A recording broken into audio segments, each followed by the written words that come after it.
Nous sommes dans la dernière ligne droite de cette formation.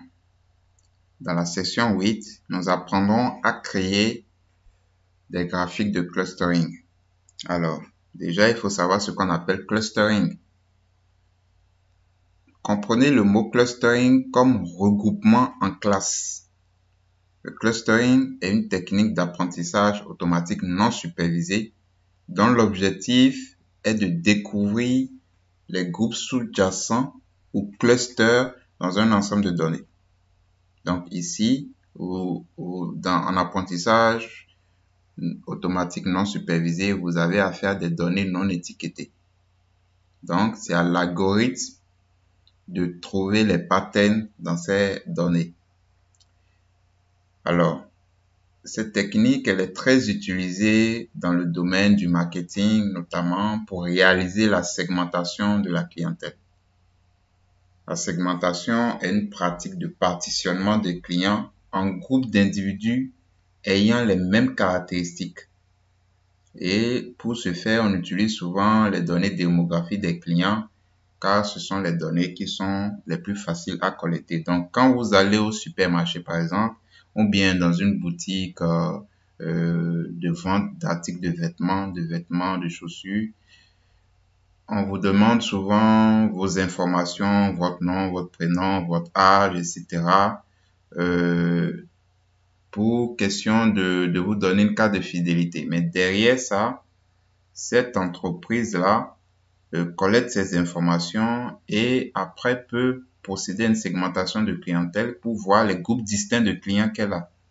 Et comme ça, elle pourra faire des publicités ciblées, donc un marketing vraiment ciblé auprès de ses clients pour avoir plus d'efficacité et plus de performance. Ces stratégies permettent donc de comprendre le comportement des clients sur la base des données historiques et donc d'utiliser efficacement les ressources allouées au marketing. Donc, dans cette formation, nous n'allons pas aller en détail dans l'apprentissage, dans le machine learning non supervisé, mais je vais vous montrer comment, de manière très simple, vous pouvez tracer un graphique pour visualiser différents clusters de votre data frame. Donc, nous allons utiliser ici l'ensemble de données très connues qui s'appelle Iris. Alors, je vais afficher cet ensemble de données nommé DF Iris et je dis DF. Bon, je vais afficher les premières observations pour qu'on voit à quoi ça ressemble. Oh, j'ai oublié de mettre. Alors, donc ici, vous avez les données qui ont été collectées par un célèbre biologiste sur des caractéristiques des fleurs d'iris. Et les données sont étiquetées, bien sûr. Donc, par exemple, pour la première fleur, c'est une Setosa, etc. Ce que nous allons faire, nous allons supposer que nous n'avons pas cette variable species. Donc, nous allons supposer que les données ne sont pas étiquetées et nous allons faire un clustering pour regrouper nous-mêmes ces observations dans des clusters distincts. Donc, je vais, attention, je remets une cellule code. Je vais faire df. Ce sera iris. Mais cette fois-ci, je veux uniquement les colonnes 1, 2, 3, 4.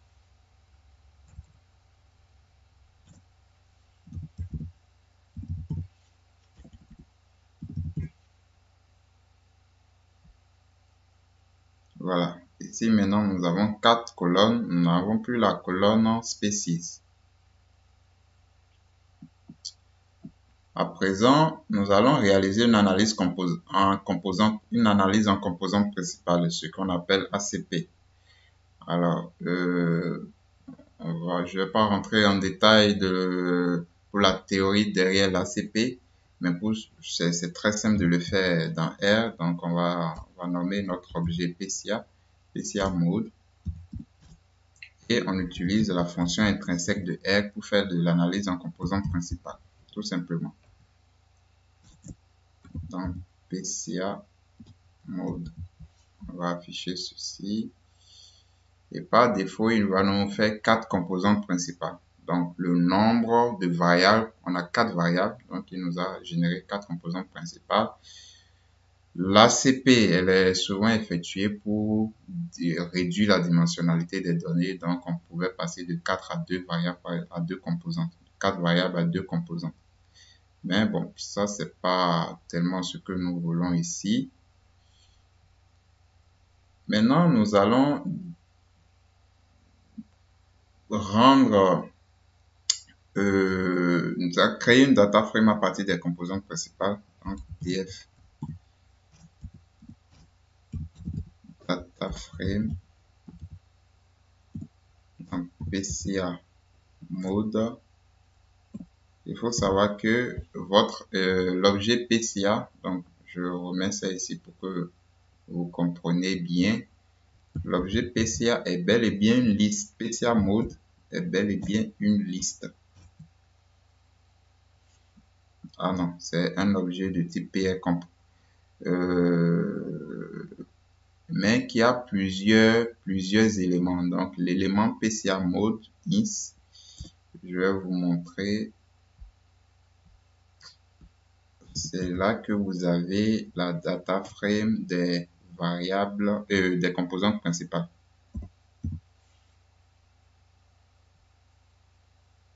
Voilà. Donc, PCA mode, vous avez la data frame des variables, des composantes principales. Donc, je vais faire classe PCA mode. On va voir ce que c'est réellement dans une matrice. OK. Alors, on va définir la colonne species. On va prendre la variable species de la data frame iris et je peux donc afficher dfpc. Donc maintenant, je n'ai plus les variables originelles, j'ai les 4 composantes principales et j'ai remis la variable species.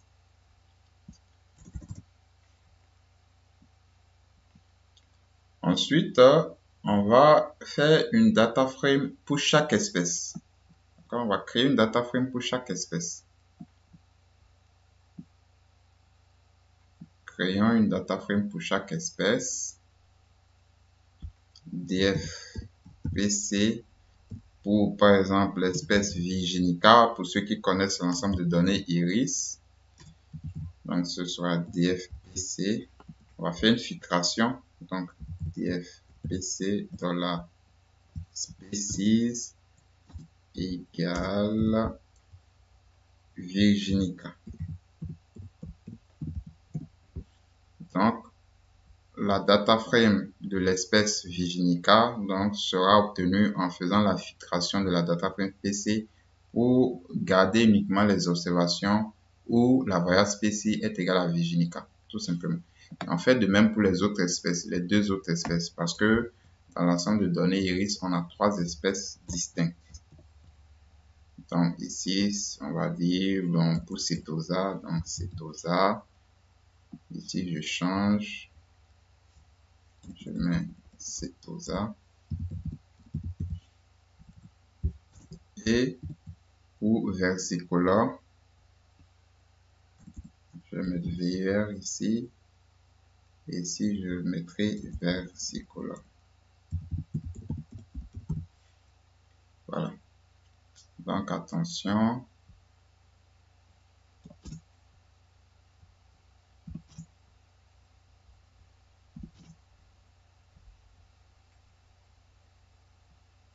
Maintenant, j'ai la data frame pour chaque espèce. On peut faire le tracé maintenant. Donc, on va faire un graphique montrant les 2 premières composantes. Et dans ce graphique, on va utiliser la fonction geom-encercle pour encercler chaque espèce, pour encercler les observations de chaque espèce. Donc, je commence déjà par définir un thème, c'est vraiment optionnel. Donc, thème 7.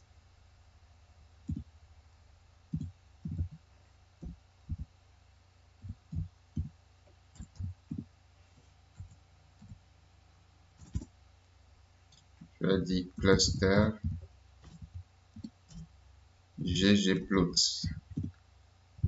df-pc AES. Donc, je dis les deux premières composantes principales, PC1 et PC2, que je colorie les points par la variable species. Geom-point.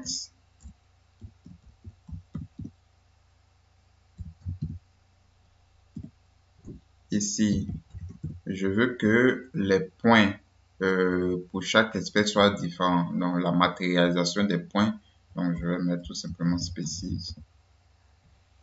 Et de façon optionnelle, je peux mettre la taille.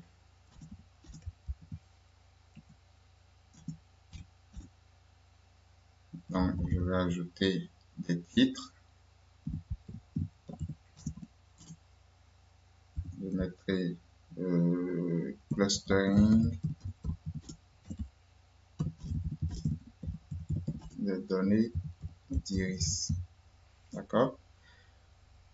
Maintenant, je vais faire appel à geom-encercle que nous avons vu précédemment dans une section qui va permettre d'encercler les observations de chaque espèce. Donc, nous avons défini les data frames de chaque espèce, donc nous allons les utiliser. Sachez que la data frame iris contient 150 observations et il y a 50 observations pour chacune des trois espèces.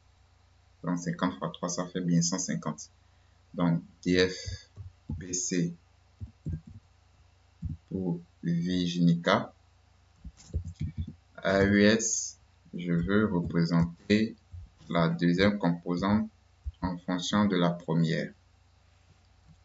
Et je fais pareil pour les autres espèces. Donc, je peux copier ce code que je colle et j'ai juste à changer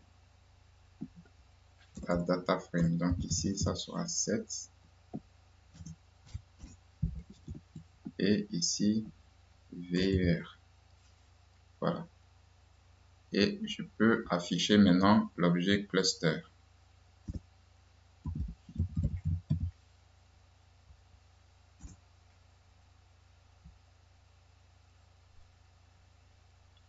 Voilà. Et vous avez ce joli graphique là.